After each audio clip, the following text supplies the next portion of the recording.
प्रत्येक महिन्याच्या कृष्ण पक्षातील चतुर्थी तिथीला संकष्ट चतुर्थी असते, तर यंदा ही तिथी 22 ऑगस्टला असणार आहे.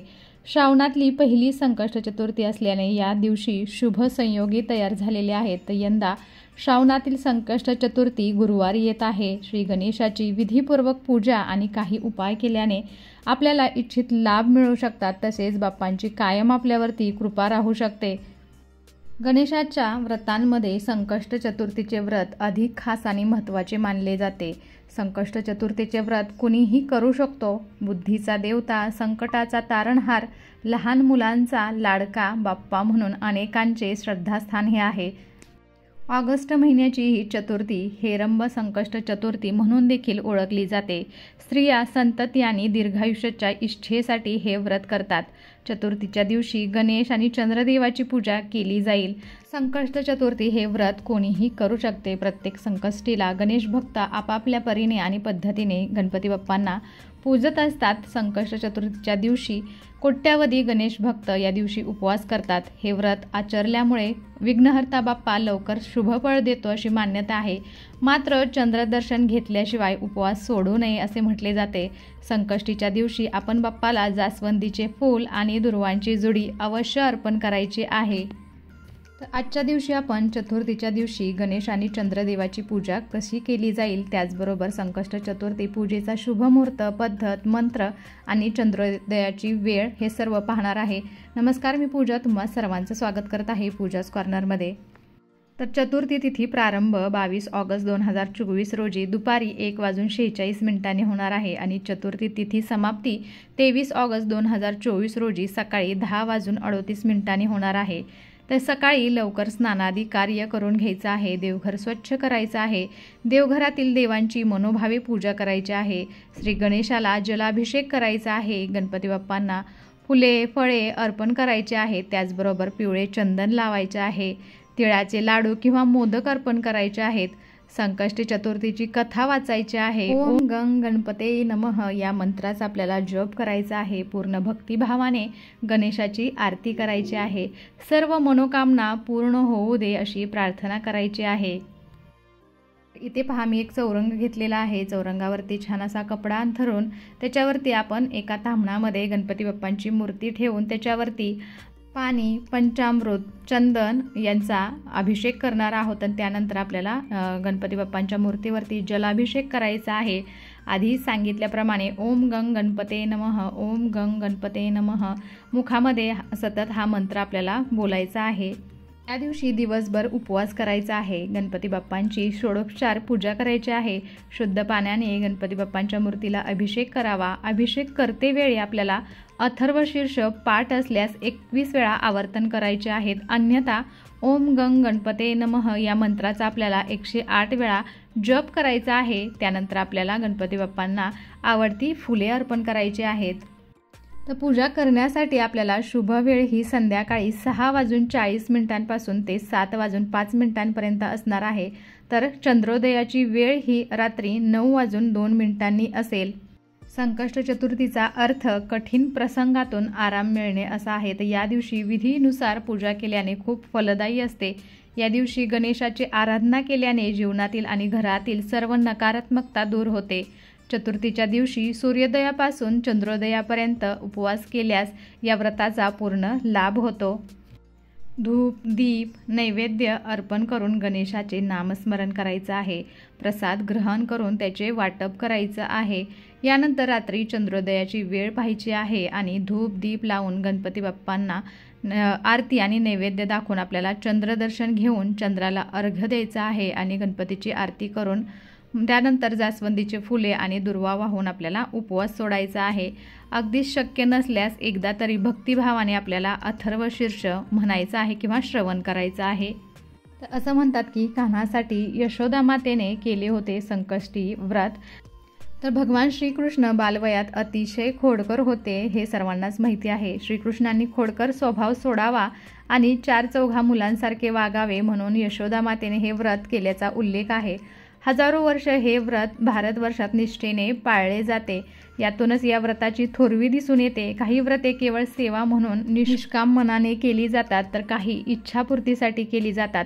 संकष्ट चतुर्थीचे व्रत इच्छापूर्तीच्या उद्देशाने केले जाते. मनोभावे हे व्रत केले असता गणरायाची कृपादृष्टी लाभून इच्छापूर्ती होते असा भाविकांचा अनुभव आहे. तर या दिवशी उपवासा इतकेच उपासनेलाही महत्त्व असते. आपली इच्छा देवासमोर प्रकट करावी आणि इच्छापूर्ती होण्यासाठी देवाकडे प्रार्थना करावी. इच्छेमागील हेतू शुद्ध असेल आणि आपले कर्म चांगले असेल तर गणरायाची कृपा लाभण्यास वेळ लागत नाही. या दिवशी देशाच्या काही भागांमध्ये बहुला चतुर्थी साजरी केली जाते. बहुला नामक गायीचे दूध श्रीकृष्ण लहानपणी ग्रहण करायचे. गोमातेसह या दिवशी बछड्याचेही पूजन करणे शुभ मानले जाते.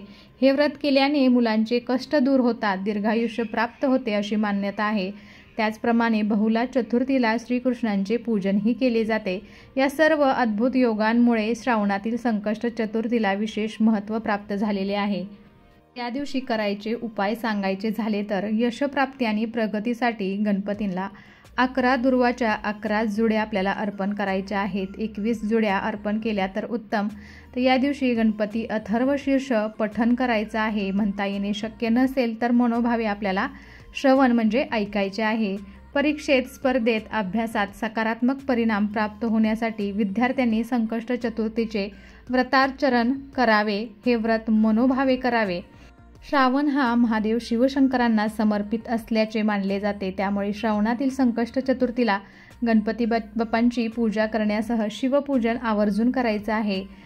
गणपती बाप्पा हे शिवपुत्र आहेत. त्यामुळे शिवशंकर आणि गणपती बाप्पा दोघांचे शुभाशीर्वाद आपल्याला प्राप्त होऊ शकतात. कुटुंबातील आनंद, सुख, समृद्धी यात वाढ व्हावी यासाठी चतुर्थीला विघ्नहर्ता श्री गणेशाला मोदकांचा नैवेद्य दाखवावा आणि ओम गंग गणपते नमः या मंत्राचा 108 वेळा जप करावा. असे केल्याने कुटुंबात आनंदी वातावरण राहील, सुखसमृद्धीची वृद्धी होईल.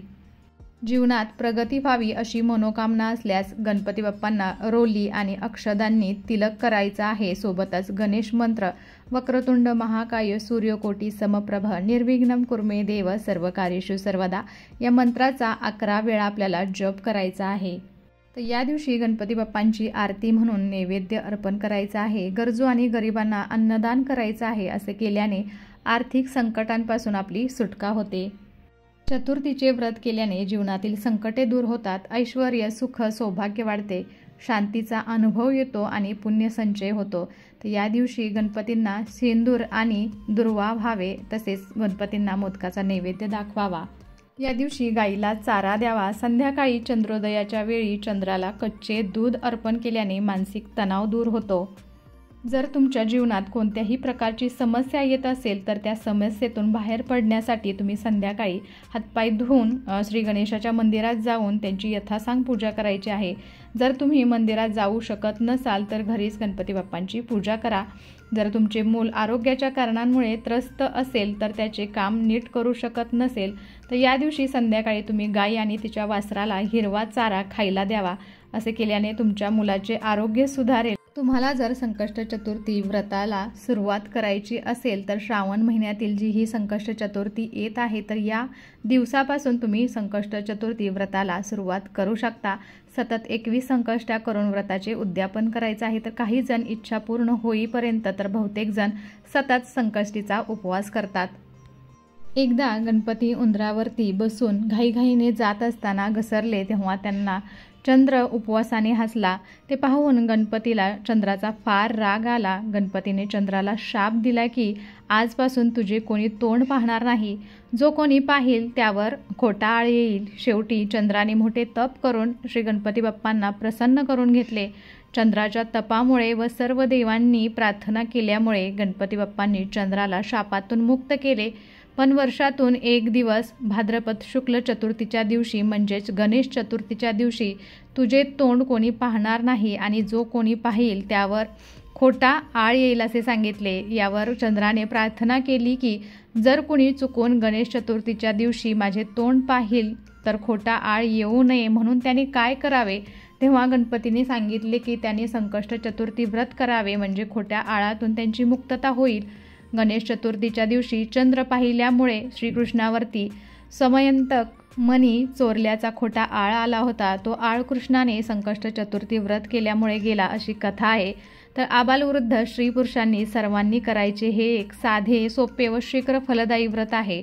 श्रावण महिन्यातील संकष्ट चतुर्थी व मंगळवारी येणारी अंगारकी चतुर्थी विशेष फलदायी आणि महत्त्वाची मानतात. तर कसा वाटला आजचा व्हिडिओ आणि आजची पूजाविधी मला नक्कीच कमेंट करून सांगा. आणि अशा छान छान आणि माहितीपूर्ण व्हिडिओसाठी पूजाज कॉर्नरला सबस्क्राईब करायला विसरू नका. त्याचबरोबर बेल आयकॉनही क्लिक करा, जेणेकरून तुम्हाला माझे नवनवीन व्हिडिओज असेच पाहता येतील. चला तर मग भेटूया असेच एका छानशा व्हिडिओबरोबर. तोपर्यंत धन्यवाद. श्री स्वामी समर्थ.